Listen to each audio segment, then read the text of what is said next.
Yo. Dank Burrito, what up? Run my likes up, run my likes up. Philly trees.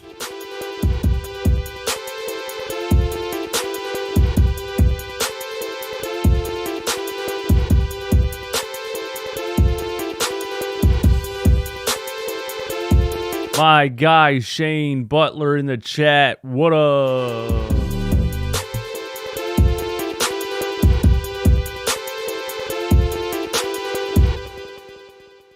Yeah.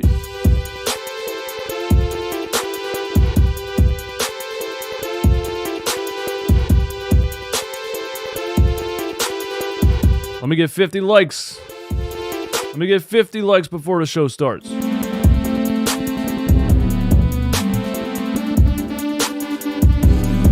CL Lawrence, Adam Smith, what's going on?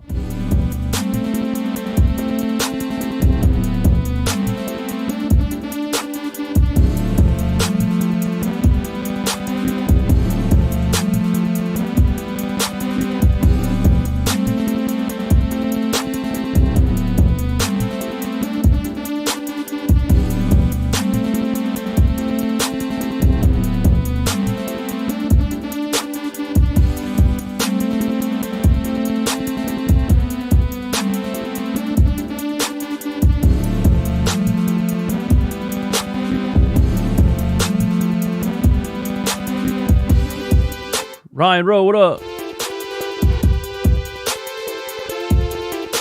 Xavier, what up?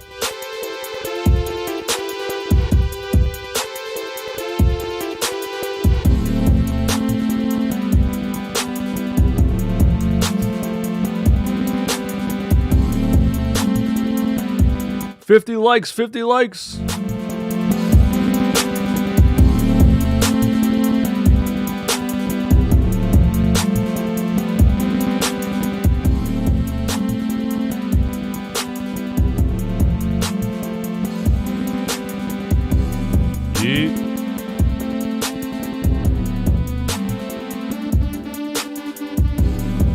Close enough.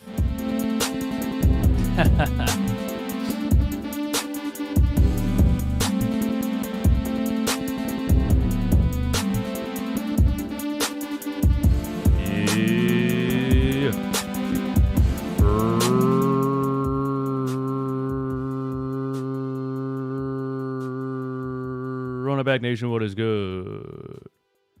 It is your boy DJ Eastwood, Running Back Philly. No frauds, no fanboys, never, ever, ever, ever, ever any intros. That was not an intro. That was a figment of your imagination. Hit the like button on this stream if you're watching live. That helps me out greatly. I'm up here now with two separate YouTube channels. We're pushing Running Back Birds. We separated the Eagles and the Sixers content. We're still doing the Eagles stuff on the main page right now just to promote Run It Back Birds. But we're doing a lot of things, and it's free for you. All we ask is that you hit the like button to show your appreciation. That's it. Put something in the comments. Favorite emoji. Doesn't matter what it is. It's all for the algo. This episode of Run It Back Philly is brought to you by Run It Back Birds. Brand new channel on YouTube that will be the home of all Eagles content moving forward once we hit 1,000 subscribers on Run It Back Birds. All of the Eagles content will be on Run It Back Birds. It will no longer be on Run It Back Philly. I had to find a way to separate Eagles content, Sixers content. I did it. So we got to get Run It Back Birds over 1,000 subscribers. And when we do that, all of the Eagles content will be there. So if you don't want to miss any of the Eagles content, these post-game recaps, the clips, the quick videos talking about Cowboys fans hating on the Eagles, talking about Micah Parsons saying dumb things on podcasts, all that stuff, you got to subscribe to Run It Back Birds. Also, check us out on Apple Podcasts and every other podcast platform. All the content, Sixers, Eagles, everything, is in mastered audio form for your listening pleasure on Apple Podcasts, Spotify, and every other podcast platform. And go to Apple Podcasts, give me a review. All the links are in the description. And I got some fun, interactive new ventures coming your way that I can't announce yet. But stay tuned. All right, man. First things first. We need to pour one out for the Dallas Cowboys choking the game against the Jacksonville Jaguars. The Dallas Cowboys, whose fan base just can't stop talking about the Philadelphia Eagles, whose fan base talks about the Philadelphia Eagles more than they talk about the Dallas Cowboys, whose fan base is on a never-ending mission to not only try to discredit Jalen Hurts for having an MVP-level season, but they're on a never-ending mission to try to put Dak Prescott in the MVP conversation. The Dallas Cowboys went to overtime with the 3-8, 3-9, 4-8, whatever it is. They went to overtime with the Jacksonville Jaguars, and Dak Prescott threw a pick six to lose in overtime. Now, listen, I've seen quarterbacks lose in lots of ways. We saw Matt Ryan blow the largest regular season lead in NFL history after he already had the record for the largest blown Super Bowl lead in NFL history. But Dak Prescott, after losing in the playoffs last year with 15 seconds on the clock, no timeouts, and deciding to run down the middle of the field, that was an interesting, new, creative way to lose a game. And now Dak Prescott adds to his resume a pick six in overtime to lose to the Jacksonville Jaguars. So we're pouring one up to that before we even talk about the Philadelphia Eagles. Thank you, Dallas Cowboys, for giving us nonstop entertainment. And you go ahead, you Cowboys fans, you just keep talking about the Philadelphia Eagles because it's more interesting for you to talk about us than for you to talk about your own team.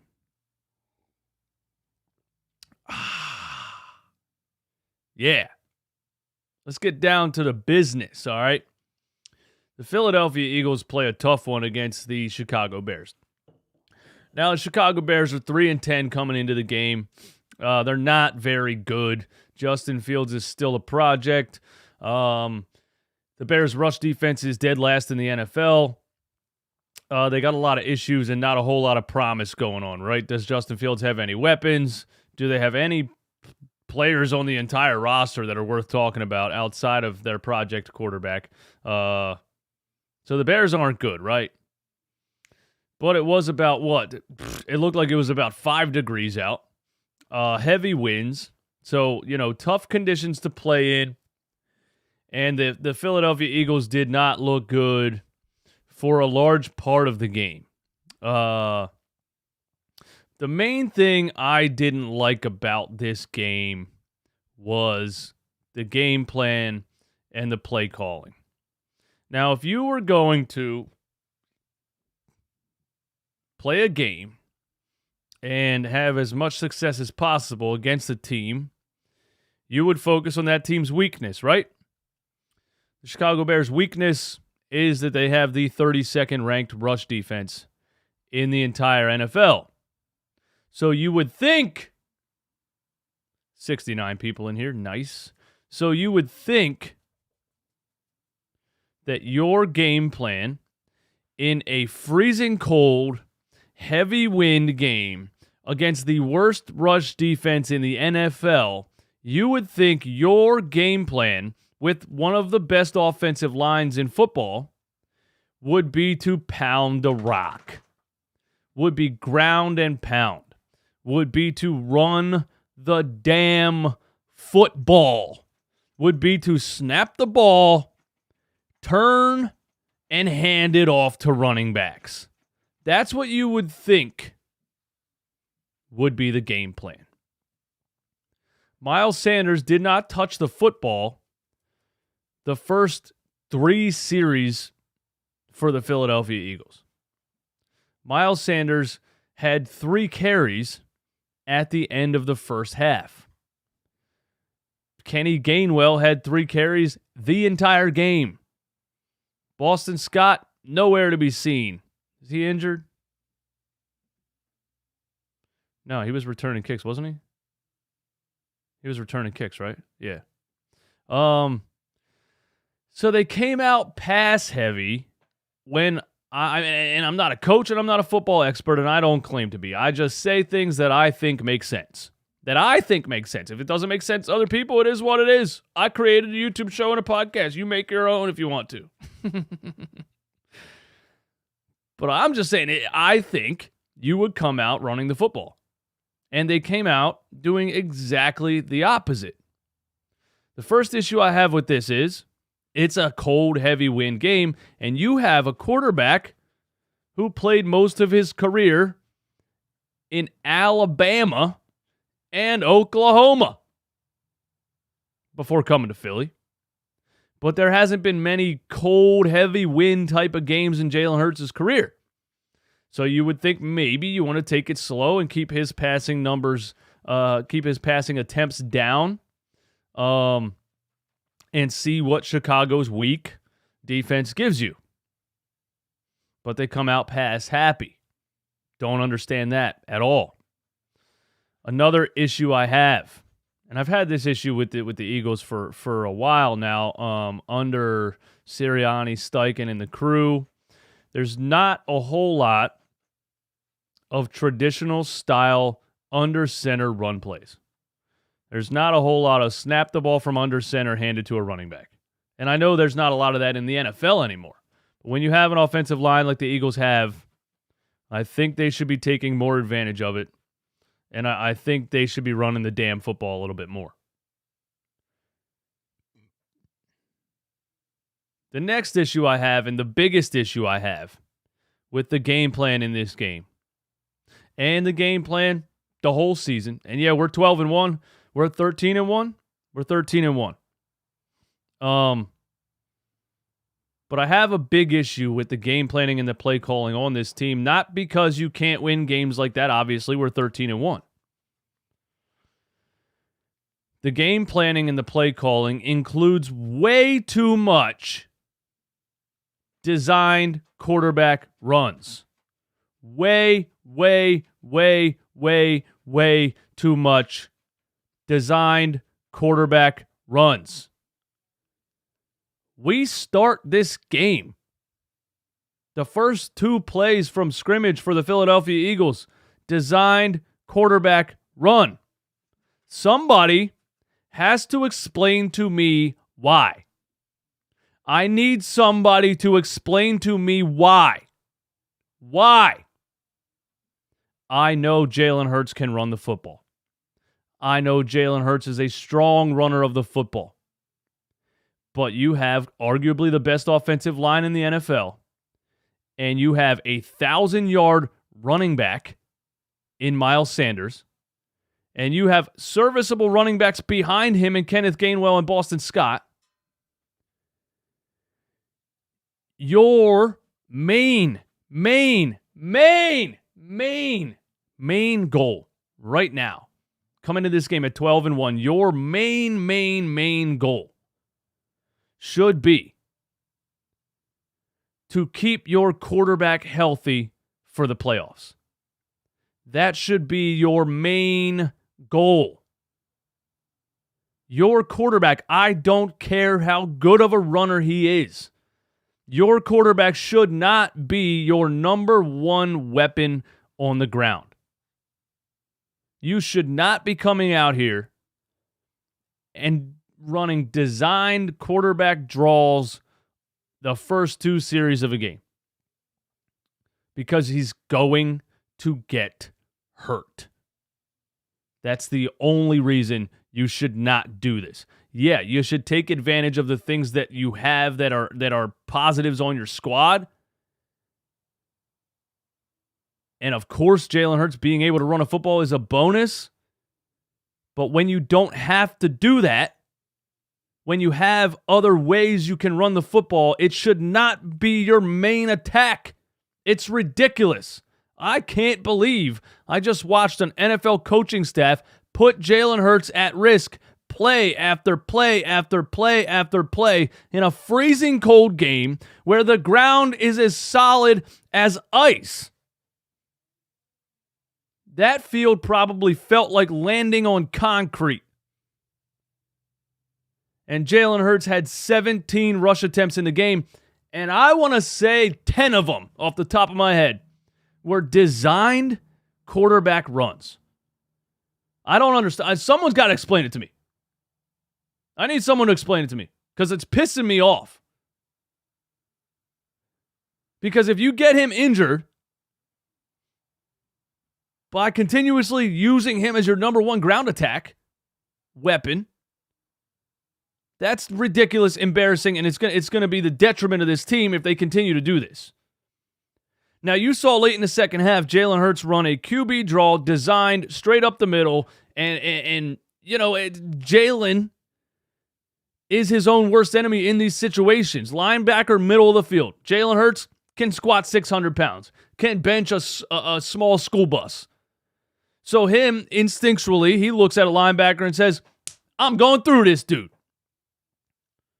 Puts his head down, goes right at him.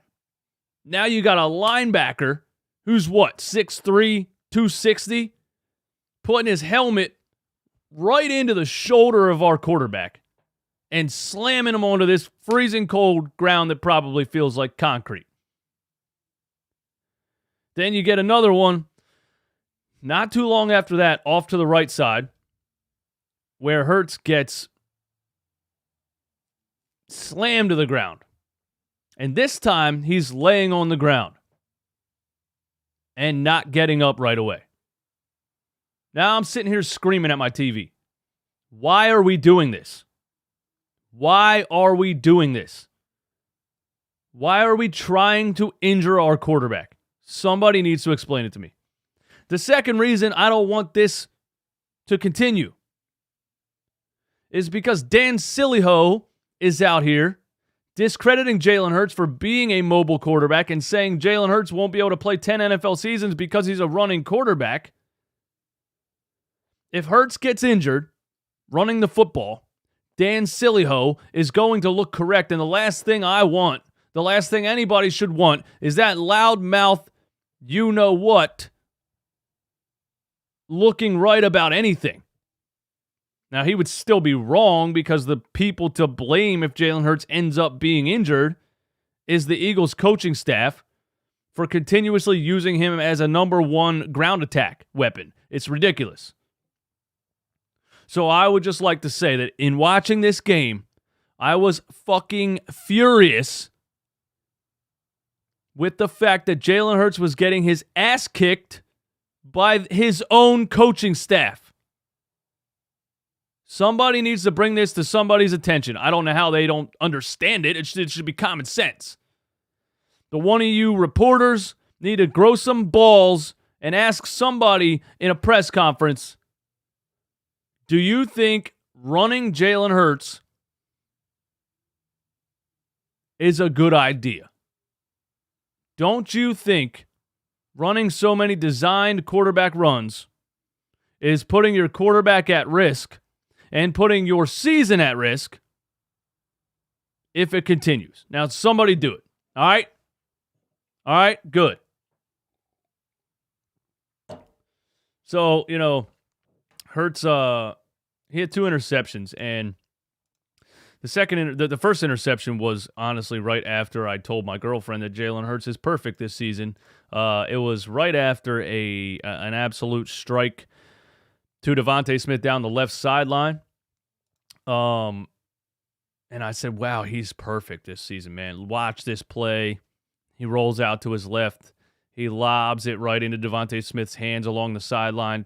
Another one of many, many, many, many, many perfect throws from Jalen Hurts. Very next play, again, we should probably be running the ball in the situation.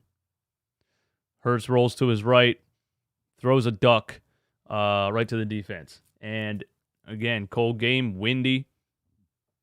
You probably shouldn't be pass happy in conditions like that. But they were, and that's what happened.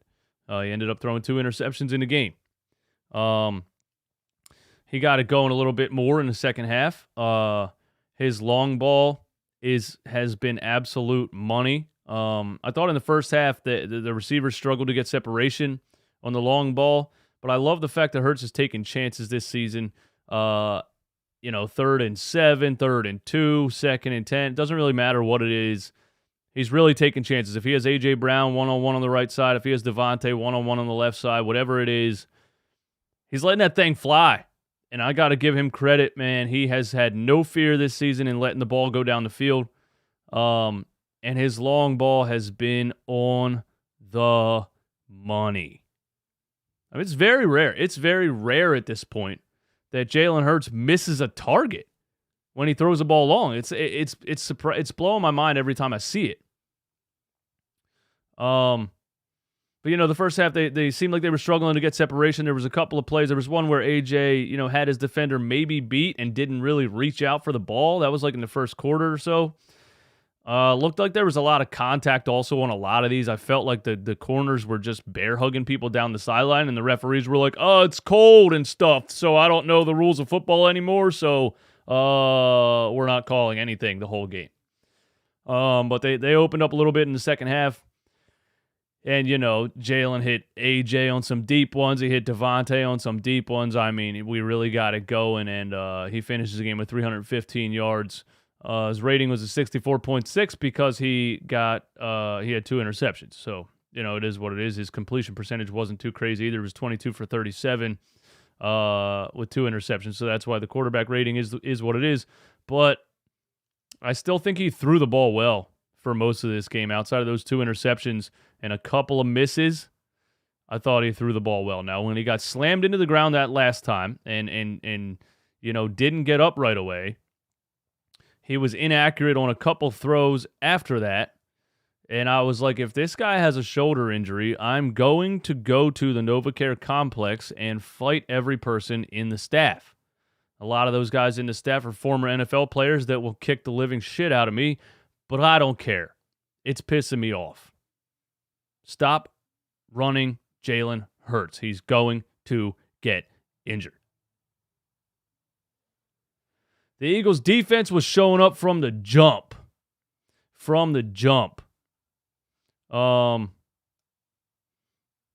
don't we have where are my stats at, bro? Where are my stats at? Look, you got Hassan Reddick had a recovered fumble. Where are we at? Where are the sacks at? Josh Sweat, 6 total tackles, 5 solo, 2 sacks, 3 tackles for loss.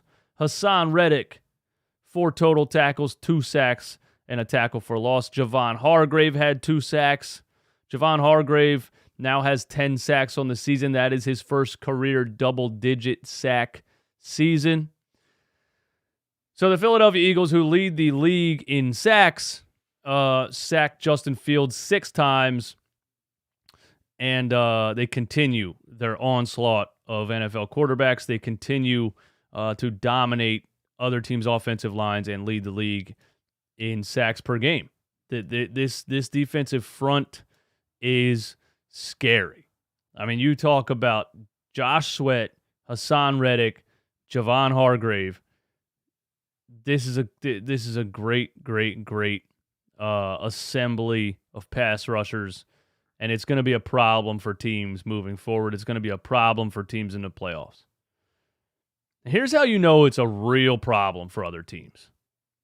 I felt like in the first half, probably the whole game, we were running a 4-man rush and nothing else. We were sitting back in coverage with the linebackers. We weren't running anything crazy. We weren't bringing any crazy blitzes or anything like that. Just 4-man rush. Now, they were creative.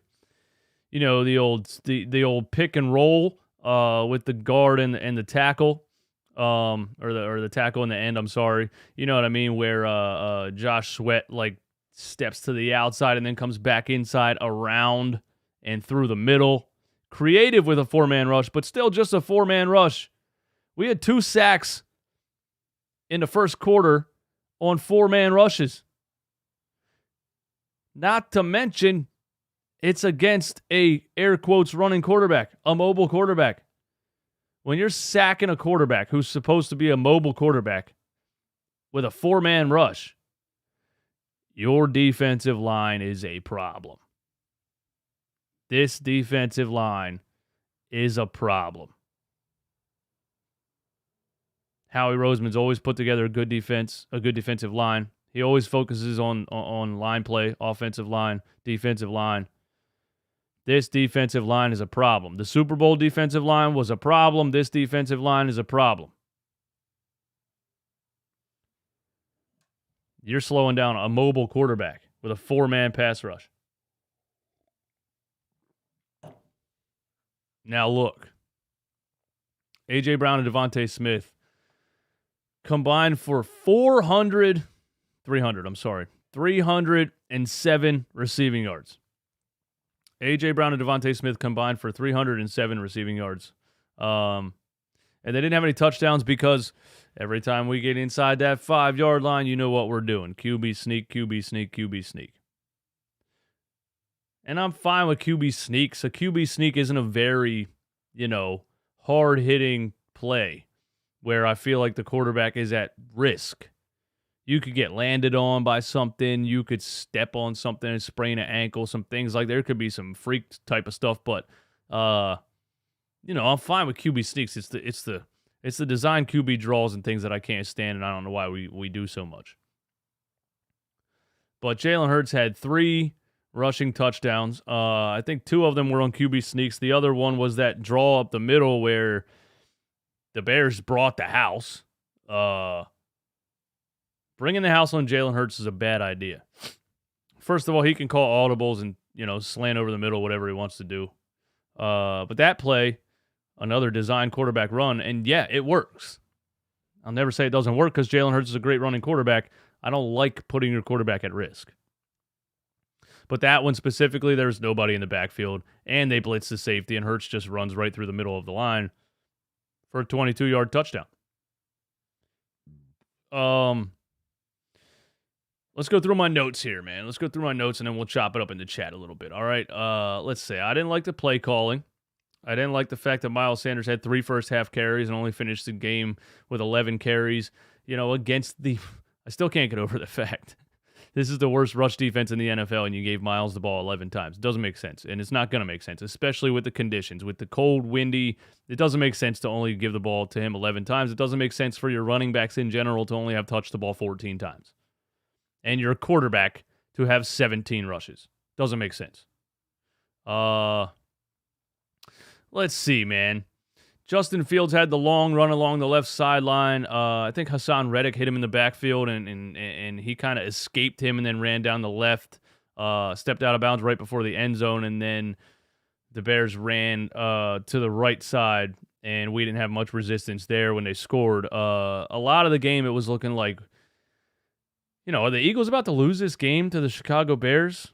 And I have to say that I wouldn't have cared that much if they did, because it's a long 17 game season, 18 week season, and we know we have a really, really strong team on both sides of the ball, and we know we're going to be a problem for teams in the playoffs.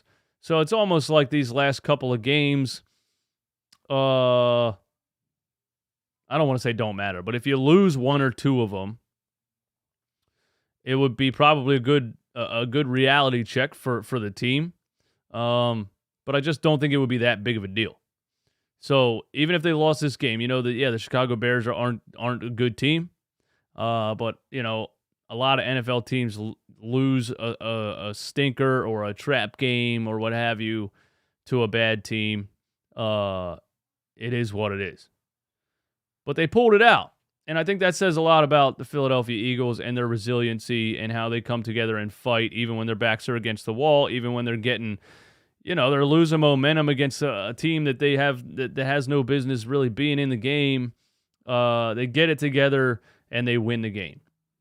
All the way down to it basically coming down to getting a first down on a 3rd and 6 when the Bears used their final timeout or whatever it was, and Jalen Hurts hits a money slant route to A.J. Brown to end the game. The old walk-off slant route, you know? So I like the Eagles' resiliency in the game. I like how they fought. I like how they put it away. It was an ugly game, ugly conditions. Wasn't fun to watch. A lot of it was like, what the hell are we doing? Everything seemed out of sync. A lot of miscommunications. The second interception was to Quez Watkins. It was supposed to be to Quez Watkins, right? And he kind of faded his route when Hurts thought he was going to cut his route across the field, and miscommunication there. A lot of things in his game that we haven't seen. A lot of mistakes we haven't seen the Eagles make this season happen in this game, and they still come away with a win. So you can look at it in that light, right? I won't understand the play calling, but I'm happy they grinded it out and came away with the W. Second half, Boston Scott kick return. Hurts throws a dime to A.J. Brown down the right sideline. Just a beautiful long ball, man. I can't even count how many times now this season he's thrown a long ball that just drops right over the top and into a receiver's hands, man. It's wild. Then Hurts QB sneaks for a touchdown. You get a Javon Hargrave sack, his 10th sack of the season. Miles Sanders, who had like 4 carries at the time, gets a little screen pass off to the right and fumbles the ball. And then the Bears fumble the ball, and Hassan Reddick recovers it. So both offenses were struggling a lot of this game.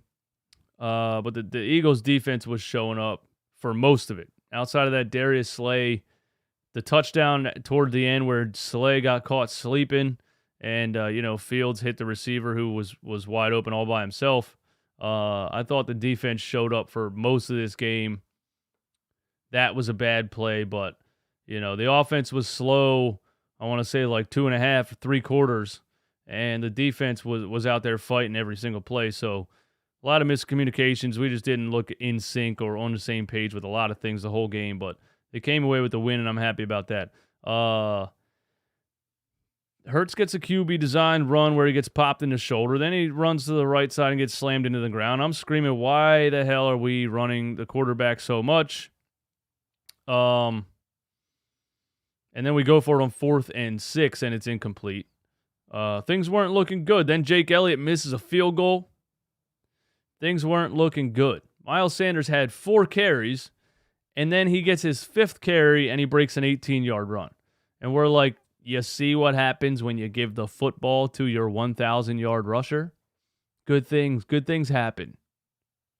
I mean, last week he had, 20-plus carries for 144 yards and 2 touchdowns? This week he gets 11? Make it make sense, somebody, please.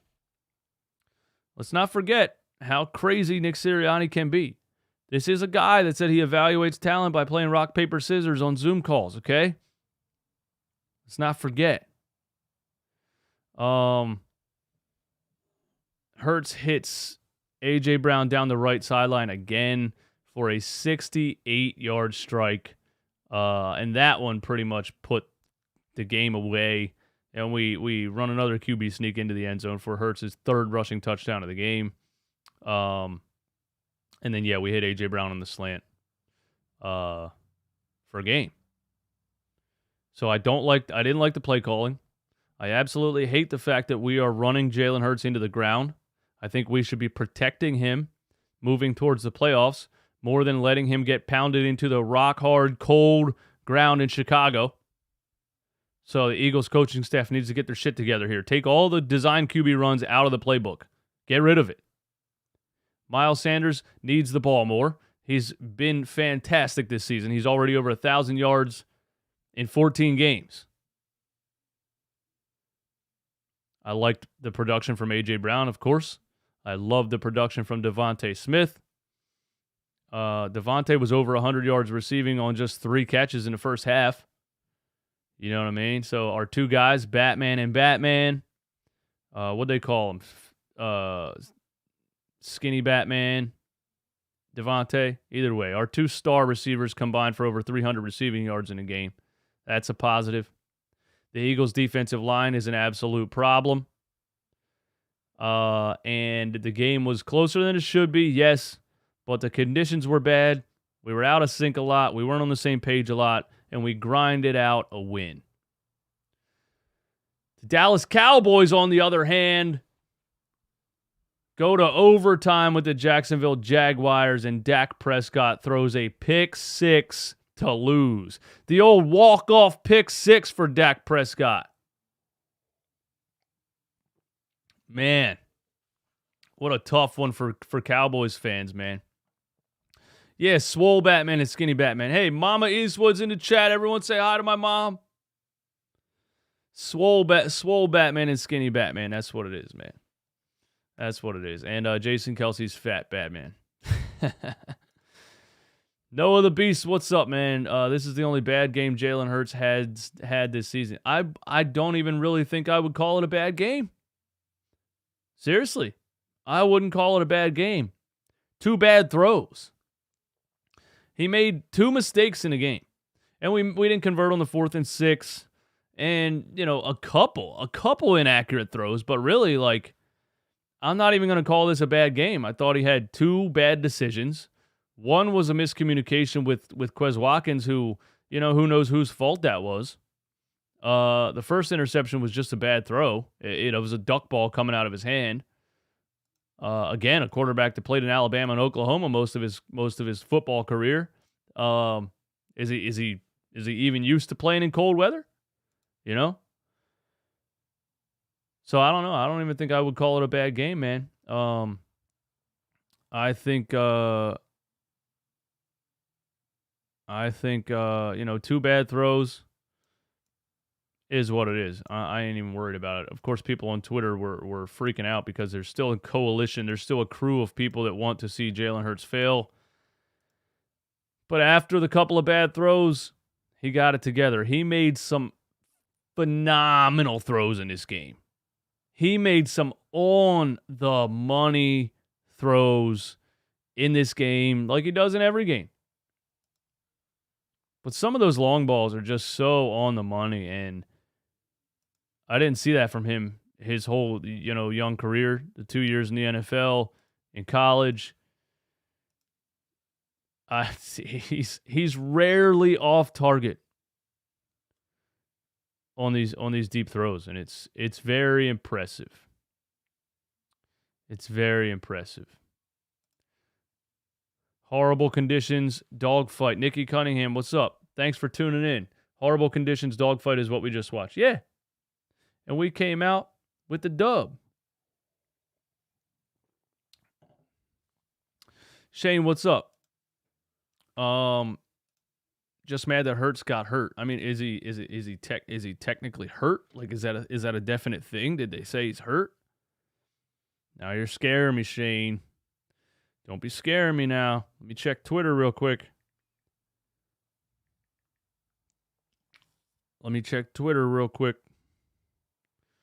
Yeah, I'm not seeing anything here. I don't think he's hurt, man. But it got scary at certain times, and I don't like all of the designed quarterback runs.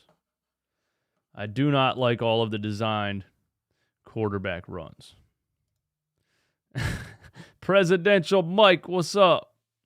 Was it Micah Parsons' fault or the team?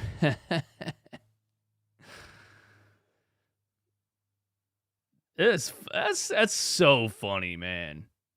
You won't catch Eagles players. You know what I mean? Winning in the NFL, winning at a professional level takes an ungodly amount of focus. And I know people want to act like Micah Parsons talking on a podcast shouldn't be a big deal. He's just sitting down having a conversation with Von Miller. It shouldn't be a big deal. Right? But it is a big deal.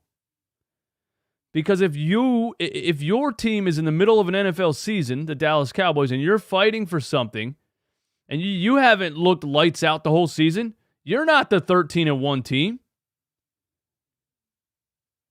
And if you're taking your time talking on a podcast about another football team and about whether or not their quarterback is good or if it's the system or who's the MVP, I don't think your focus level is where it needs to be to win big-time games in the NFL.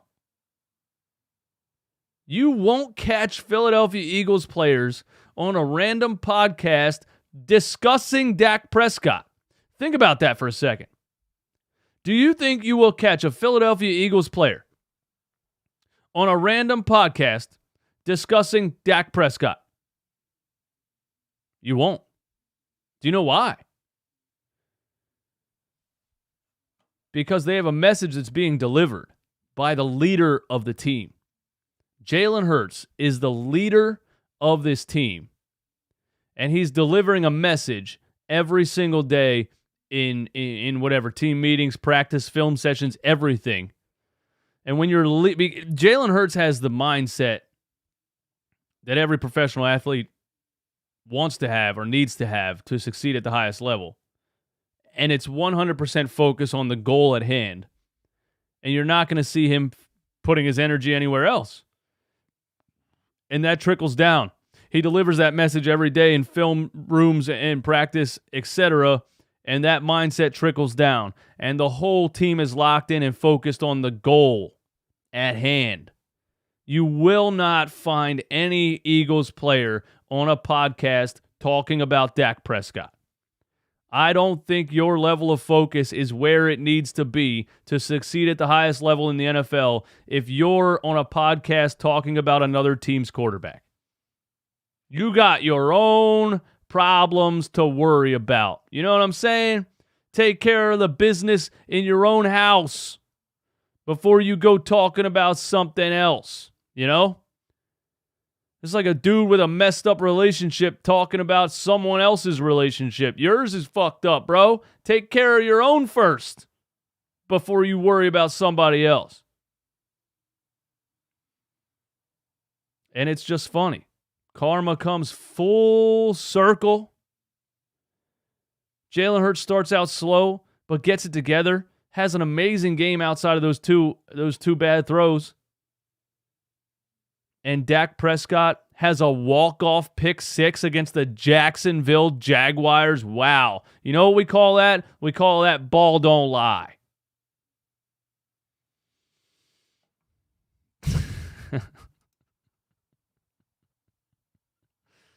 Yeah, Jalen Hurts is going to be sore, bro.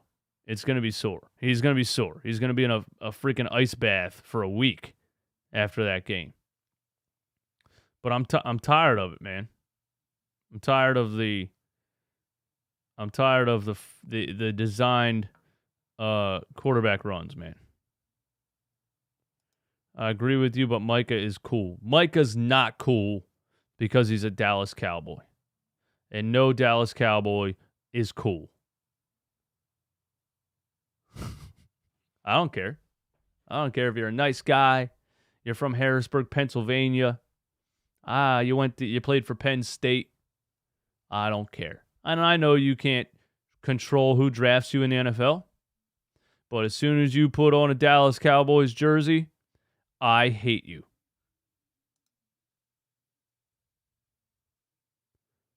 That's just how it is. J.O. says Micah is a rock star. I have no idea what that means or what your profile picture is. What else we got in the chat, man? You guys got any hot takes about the game? Any, what do you think about, what did you think about this game? Did it bother you? Did anything about the game bother you? What are things that you really liked about the game? EA, what's up, man? Hurry up. Wake up, babe. Run it back. Phillies talking about the Eagles. Hey, just so you know, again, anybody that's in here and is not subscribed to Run It Back Birds, once we hit 1,000 subscribers, that is where all of the Eagles content will be. You know, this channel's been mixed with Sixers and Eagles content for a long time now, and I feel like I'm alienating people a little bit too much, so I separated it. You know, there's people that just want Eagles content, and I don't want them to be bombarded with, in-depth Sixers talk. You know, when will Tobias Harris comeback, whatever it is about the Sixers. I want all of the Eagles content to be one place, all of the Sixers content to be another place. So if you are one of those people that wants all of this Eagles content, Run It Back Birds on YouTube. You guys are amazing. You hit me over 300 subscribers the first day I opened that page. When we hit 1,000 subscribers on that page, all of the Eagles content will exclusively be on Run It Back Birds. The link is in the description. So don't miss out, bro. Don't miss out. Be ahead of the curve, baby. Be ahead of the curve. And check us out on podcasts, bro. Dank Burrito Fields is going to be a problem. I don't know. You know, they were showing his stats in his second year and showing him next to Jalen Hurts' stats in his second year, and basically saying that Jalen Hurts took a big leap. And he did. An incredible leap. Maybe an unseen leap.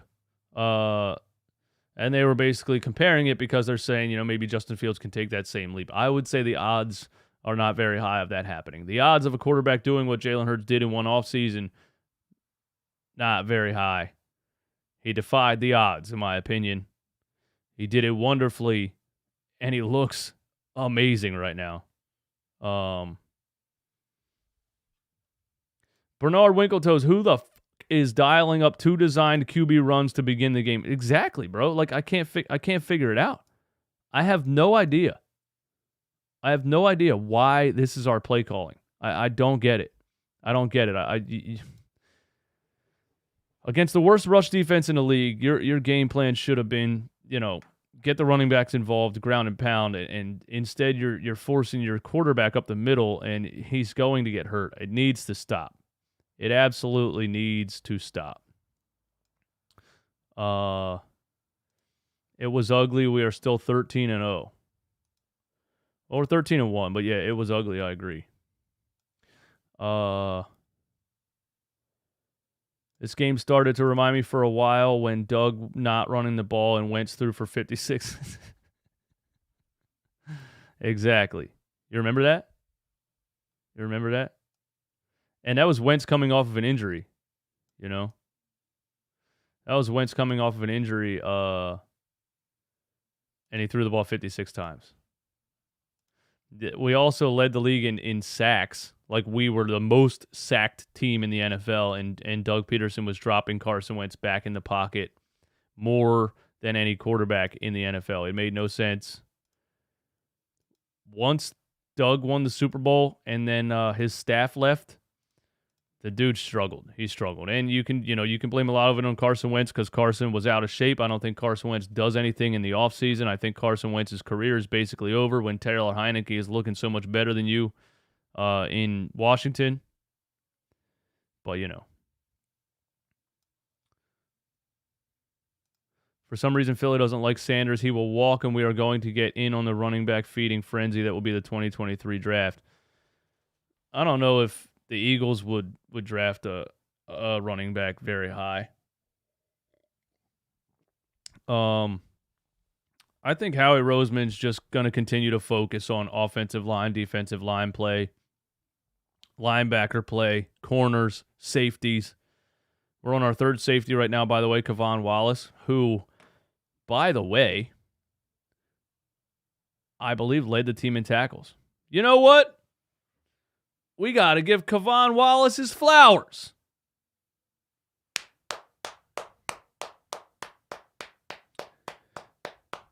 Kavon Wallace, who was drafted by the Philadelphia Eagles out of Clemson. And, you know, right away, Philly fans, Eagles fans, we see a Clemson free safety, and we think Brian Dawkins right off the bat. We think, oh, hell yeah, that orange jersey. We got one here. Kavon Wallace struggles to get on the field for what, like 3 seasons?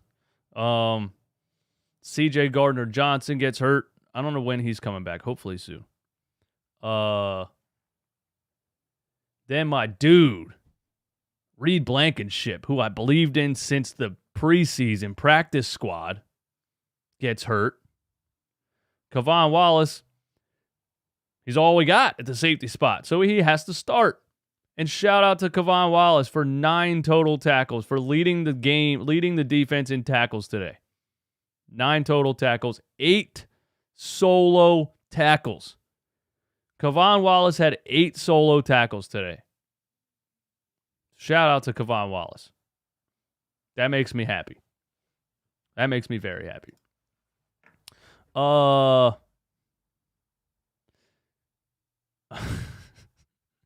You hate Wallace as much as you hate Korkmaz, man.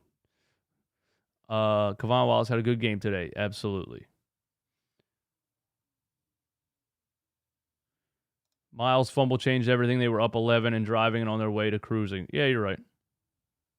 You're right about that. That was a tough one, you know. You catch the ball, you turn, it gets poked out.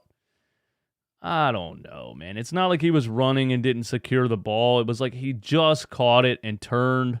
So you're still really making a catch and turning and assessing where the defense is. That's a tough one. I can't be too mad at Miles Sanders for that. It's just a great defensive play. That's what I think. That's what I think. Did Nakobe Dean get a snap? I didn't see him out there. I didn't see him out there either. And in just, what did he have last week? 15 snaps. He had 7 tackles.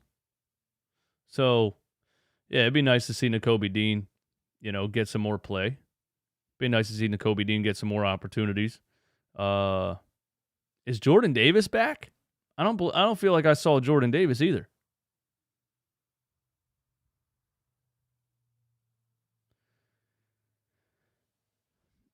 Reekin K, bro, if I hear him mispronounce Kevon Wallace one more time. Are you talking about me? Kayvon Wallace? Kevon Wallace? What is it, bro? Well, actually, the exact correct way to say it is this. Calm down. There's serious things in life besides a YouTube host pronouncing somebody's name. What were my thoughts on the World Cup? My thoughts on the World Cup were that the United States lost. And that's the end of soccer for me.